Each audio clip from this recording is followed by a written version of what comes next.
we've talked about time and time again on this show. In our mock drafts, we love the late quarterback approach. It's also good to know where the values are on some of those other names. That way you know when it is time to pull the trigger on a Deshaun Watson, on a Kyler Murray. But let's talk about Cam Newton. His ADB is the quarterback 14. I think that's a absolute steal there. You can usually get him later than that too, which is the crazy thing. You can probably get him as your quarterback 16 or 17 in your league. It's crazy. I don't get why everyone's just suddenly fading him. Like, yeah, he's coming off injury, and it's one of those analysis situations where it's like, if he's healthy, he'll be great. Like we talked about with T.Y. Hilton, guys like Chris Carson, even Adam Thielen. Like, if they're healthy, they're great. But, man, Cam Newton, the upside cannot be understated. He's a perfect upside quarterback that you want to grab late in your draft. And when you're in a single quarterback league, all you really need at the quarterback position is upside. You shouldn't be going for like a Derek Carr, waiting really late and just taking even like I don't know who's another option, Teddy Bridgewater. Even though I like Teddy as a streamer, the whole point of grabbing these upside quarterbacks like Cam Newton, like Joe Burrow, even like Gardner Minshew, is that they can provide this tremendous upside that you can't get from other guys there at the position. When you can probably find them on the waiver wire, you can stream your quarterback position if you need to, just based on those matchups. And with Cam, if he's healthy, he's going to absolutely dominate. Reportedly, the foot is fine. Cam looks good. I know we can't use Twitter clips and Instagram footage as a medical diagnosis, but he looks great. We've seen all the workout videos. We've talked about his fit in the Pats' short, quick passing game. If Cam comes in and he is the Cam of old, with the lack of weapons in New England, he's going to have to put the offense on his back. He's going to have to rush a ton. He's averaging 116 rushing attempts and 611 rushing yards a season. Like, even if you think he's banged up or he's slowing down his old age, rushing is a part of Cam's skill set. Maybe at age 31, he's not as efficient of a rusher and he can't truck guys the same way he used to, but he has the ability.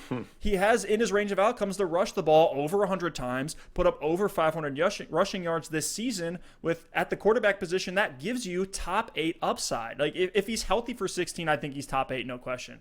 Do you think this is a hot take, or are you vibing with me?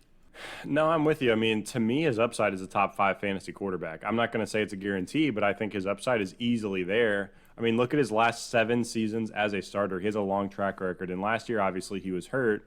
But prior to that, he was the quarterback 12, quarterback 2, quarterback 17, quarterback 1, quarterback 17, quarterback 3, and quarterback 4. So, 17, 17, and 12 in there you're not too happy with. But, I mean, that's about where his ADP is right now. So you're really not losing anything if he does end up being quarterback 12 to 17. But there were 4 of the past 7 years as a full starter, he's been a top 4 fantasy football quarterback. So to me, he's being drafted at his absolute floor if he is truly healthy. And you're going to know pretty quick. The Patriots open up the season with the Miami Dolphins. It's great. It's great. If you roll him out there against Miami and he sucks, just cut him and pick up somebody else. Pick up a streamer, and you're fine. You spent a double-digit round pick on Cam Newton. No big deal. He hurt you in week 1, but you're going to be okay. If he comes out against Miami and puts up a solid game, you've got something, and you have some potential there. And obviously, like, a game against Miami doesn't tell the whole story, but if he comes out and lights the world on fire and rushes for 50 yards and a touchdown and throws a couple 100 yards and a touchdown and gets you 20 fantasy points, you're like, okay, I might really have something here in Cam Newton for the full season. So to me, he's a guy you could potentially start every single week this season and be locked in at the quarterback position, Yes. and you're taking him in streamer range. So, the thing about Cam, he just has such a high rushing baseline that, yes, the upside is there. And we talk about with running backs, a lot of the running backs that are these tier 2 running backs, the reason they're not tier 1 running backs is because they don't have the receiving ability. Think about a guy like a Derrick Henry. Think about even Leonard Fournette. I know he got a lot of passing work last year, but we don't expect it this year. Josh Jacobs. Those are players we love as a solid running back, but we're not expecting them to finish in the top 3, like a CMC, like an Alvin Kamara. At the quarterback position, it's similar, but with rushing ability. Like, if you have a rushing quarterback, to me, that's almost equivalent to a receiving running back because you're getting a whole additional layer of upside to the position. And at the quarterback spot, look at the good quarterbacks in fantasy football. You've got Lamar, enough said. Mahomes can get it done with his legs. Russell Wilson, Deshaun Watson, Dak Prescott, all running quarterbacks, even Josh Allen and Kyler Murray. So when you want upside at the position, you want someone who can run the ball Cam Newton's career low in rushing yards is 488 yards in a season. His career low in rushing touchdowns is 4. And there are plenty of years where he's been far above that, double-digit touchdowns, 500-plus yards. But even at his career lows, that's 4.5 fantasy points a game on the ground. That's a really nice baseline for a rushing quarterback. And even with no weapons, I expect Cam Newton to be fine. I mean, he's got Edelman. Hopefully, N'Keal Harry can break out. James White is there. Do you think that Josh McDaniels and Bill Belichick are going to put together an offense that's not going to be able to score and at least move the ball? Like, it's as safe as they come. We have so much more data and perfect case studies of McDaniels and Belichick. I know it's with Tom Brady. I get it, but we know more, that we see more that says they're going to be great than that they're not. And so I'm willing to gamble on that at that late round ADP. The guys that were at 500 rushing yards last year were QB7, QB6, Josh Allen and Kyler. It's like, why am I going to waste a pick on Josh Allen when I can wait like 7 rounds and just get Cam Newton, who could potentially finish in that 6-7 range? The old version of Josh Allen, which is Cam Newton. Exactly. Newton is the proven upside quarterback. It's going to happen in New England. I'm all aboard the hype train. Steph, also, I mean, I know one of the other knocks on Cam Newton, the health is huge, but people are going to be saying, okay, the weapons. He has no weapons. You know, Brady struggled last year because he doesn't need them. You know, in his 2015 MVP season, he had 35 passing touchdowns. His top receiver was Ted Ginn. His number 2 receiver was Jericho Cotchery. I mean, Greg Olsen did put up exactly. Ted Ginn and Jericho Cotchery were his number 1 and 2 receivers in terms of yards.